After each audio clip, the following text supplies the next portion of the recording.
اظہار خیال کے لیے دعوت دوں گا۔ محترم جناب حضرت مولانا عبید اللہ لطیف صاحب حفظہ اللہ تعالی وہ آئیں اور اپنے خیالات کا اظہار فرمائیں۔ اعوذ باللہ السمیع العلیم من الشیطان الرجیم۔ قال اللہ تعالی فی القرآن المجید والفرقان الحمید لئن شکرتم لأزیدنکم وَلَئِن كَفَرْتُمْ إِنَّ عَذَابِي لَشَدِيدٌ۔ اما بعد، ہر قسم کی حمد و ثنا، کبریائی، عظمت، بزرگی، برتری اور بڑائی اللہ احکم الحاکمین احسن الخالقین کے لیے، جو فقط اکیلا اس ساری کائنات کا داتا، حاجت روا، مشکل کشا، بگڑی بنانے والا، اولاد دینے والا اور رزق عطا کرنے والا ہے۔ انگنت اور لا تعداد درود و سلام ہوں حبیب کبریا احمد مجتبی جناب محمد رسول اللہ صلی اللہ علیہ وآلہ وسلم کی ذات اقدس و مقدس پر، جنہوں نے اپنی زبان مبارک سے فرما دیا انا خاتم النبیین لا نبی بعدی، کہ میں نبیوں کے سلسلے کو ختم کرنے والا بنا کر کے بھیجا گیا ہوں، میرے بعد کوئی نبی نہیں۔ حضرات گرامی قدر، دفاع اسلام و پاکستان سیمینار میں چند گزارشات آپ کے سامنے رکھنا چاہتا ہوں۔ یاد رکھیے، پاکستان کا دفاع در حقیقت دین اسلام کا دفاع ہے۔ یہ بات میں بلا وجہ نہیں کہہ رہا، بلکہ بانی پاکستان محمد علی جناح نے اپنے خطاب میں کہا تھا کہ ہم نے پاکستان کا مطالبہ ایک زمین کا ٹکڑا حاصل کرنے کے لیے نہیں کیا تھا، بلکہ ایک ایسی تجربہ گاہ حاصل کرنا چاہتے تھے جہاں ہم اسلامی اصولوں کو آزما سکیں۔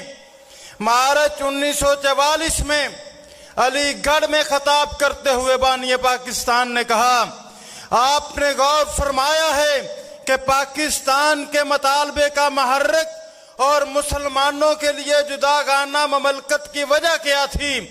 تقسیم ہند کی ضرورت کیوں پیش آئی؟ اس کی وجہ ہندوؤں کی تنگ نظری ہے، نہ انگریزوں کی چال، بلکہ یہ اسلام کا بنیادی مطالبہ ہے۔ یہ تھے بانی پاکستان کے بیانات۔ اسی طرح اسی خطاب میں 1944 میں ہی طلباء سے خطاب کرتے ہوئے بانی پاکستان نے کہا تھا، اسلام ہمارا رہنما ہے اور ہماری زندگی کا مکمل ضابطہ حیات بھی، ہمیں کسی سرخ یا پیلے کی ضرورت نہیں اور نہ ہمیں سوشلزم، کمیونزم یا کسی دوسرے ازم کی ضرورت ہے۔ جب یہ اعلانات بانی پاکستان کی طرف سے ہوئے تو پھر مسلمان اٹھے، انہوں نے پرواہ نہ کی۔ ہماری ان ماؤں بہنوں نے جن کے چھوٹے بچے نیزوں کی انیوں پر لٹکائے گئے تھے، ہماری ان ماؤں بہنوں نے اپنی عصمتوں کی پرواہ نہ کی، اپنی جان کی پرواہ نہ کی، اپنی عصمتوں کو بچانے کے لیے کنویں میں چھلانگیں لگا دی۔ ہمارے بوڑھے والدین نے اپنے جوان بیٹوں کے لاشوں کے ٹکڑے دیکھے لیکن پرواہ نہ کی، پاکستان کے لیے یہ قربانیاں دیں۔ لیکن افسوس کہ پاکستان بننے کے بعد جن مقاصد کے لیے پاکستان حاصل کیا گیا تھا، ہم ان مقاصد سے دور تر ہوتے چلے گئے۔ نہ ہم نے پاکستان کو اسلام کی تجربہ گاہ بنایا، نہ ہم نے پاکستان کے اندر اسلامی قوانین کا نفاذ کیا، بلکہ ہم اس کے برعکس دیکھتے ہیں کہ ہماری پارلیمنٹ جس کے اندر بڑے بڑے علماء جو ہیں وہ بھی سینٹ اسمبلیوں میں موجود ہیں اور پارلیمنٹ میں موجود ہیں، ان کی موجودگی میں ٹرانسجینڈر بل، ہم جنس پرستی کا بل پاس ہوتا نظر آتا ہے۔ میرے بھائیوں، پاکستان جن مقاصد کے لیے بنایا گیا تھا، پاکستان کا نظریاتی دفاع کرنا در حقیقت دین اسلام کا دفاع ہے۔ اس کے لیے ایک دو گزارشات مختصراً عرض کیے دیتا ہوں۔ سب سے پہلے ہمیں اس بات کا جائزہ لینا ہوگا کہ جب ان مقاصد کے حصول کے لیے پاکستان کی تحریک کا آغاز ہوا تو وہ کون لوگ تھے جنہوں نے تحریک پاکستان کی مخالفت کی تھی اور کن وجوہات کی بنیاد پر کی تھی، اور پاکستان بننے کے بعد وہ کہاں گئے اور انہوں نے کس طریقہ کار کو اپنایا۔ 3 گروہ تھے۔ ایک کانگریس جس کے اندر مولانا ابوالکلام آزاد مسلمانوں کی طرف سے رہنما تھے اور باقی تمام ہندو پاکستان بننے کے مخالف تھے۔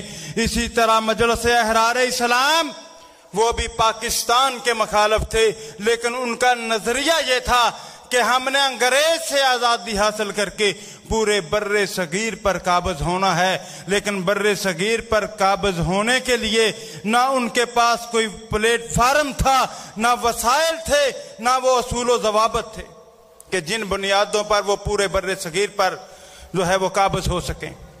تیسرا گروہ قادیانیوں کا تھا جنہوں نے تحریک پاکستان کی مخالفت کی۔ تحریک پاکستان کی مخالفت میں انہوں نے اس کو اپنا مذہبی عقیدہ بنایا اور پاکستان کے مخالفت کرتے ہوئے قادیانیوں کے دوسرے سربراہ مرزا بشیر الدین محمود نے اپنے اخبار الفضل میں کئی ایک بیانات جاری کیے جن میں اس نے واضح طور پہ اس بات کا اعلان کیا کہ ہم تقسیم بر صغیر کو بامر مجبوری قبول کر رہے ہیں، پھر کوشش کریں گے کہ پاکستان بھارت کا حصہ بن جائے اور اکھنڈ بھارت کا قیام ہو۔ میرے بھائیوں، اگر ہمیں پاکستان کا دفاع کرنا ہے تو ہمیں ان آستین کے سانپوں کو دیکھنا ہوگا، ان کے کردار کا جائزہ لینا ہوگا جن کو آج FIA اور نیب کے اندر ذمہ داریاں حکمران سونپ رہے ہیں۔ قادیانی کبھی بھی پاکستان کا وفادار نہیں ہو سکتا اور نہ ہے، یاد رکھیے۔ ہم نے آج کے سیمینار میں اپنا محاسبہ کرنا ہے، یہ پیغام دے کے جا رہا ہوں کہ جن مقاصد کے حصول کے لیے ہمارے بڑوں نے قربانیاں تھیں کیا ہم نے وہ مقاصد حاصل کر لیے؟ جن لوگوں نے تحریک پاکستان کی اس دور میں مخالفت کی تھی اور اس بات کا عہد کیا تھا کہ پاکستان کو دوبارہ بھارت کا حصہ بنایا جائے گا، ان کے خلاف ہم نے اپنا کیا کردار ادا کیا ہے؟ یہ ہے آج کا پیغام، اور تحریک دفاع پاکستان و اسلام اس مشن کو لے کر کے آگے بڑھی ہے کہ ہم نے اسلام کا بھی دفاع کرنا ہے، پاکستان کا بھی دفاع کرنا ہے، محتسب کا کردار ادا کرنا ہے۔ جہاں پر بھی دین اسلام کے خلاف کوئی سازش ہوگی ہم سر فرست کھڑے ہوں گے۔ اس وطن عزیز کے خلاف کوئی سازش کرے گا تو انشاءاللہ ہم اپنی جان کی قربانی دینے سے بھی دریغ نہیں کریں گے۔ اللہ سے دعا ہے کہ اللہ پاک ہم سب کو حق بات قبول کرنے کی توفیق عطا فرمائے۔ وما علینا الا البلاغ۔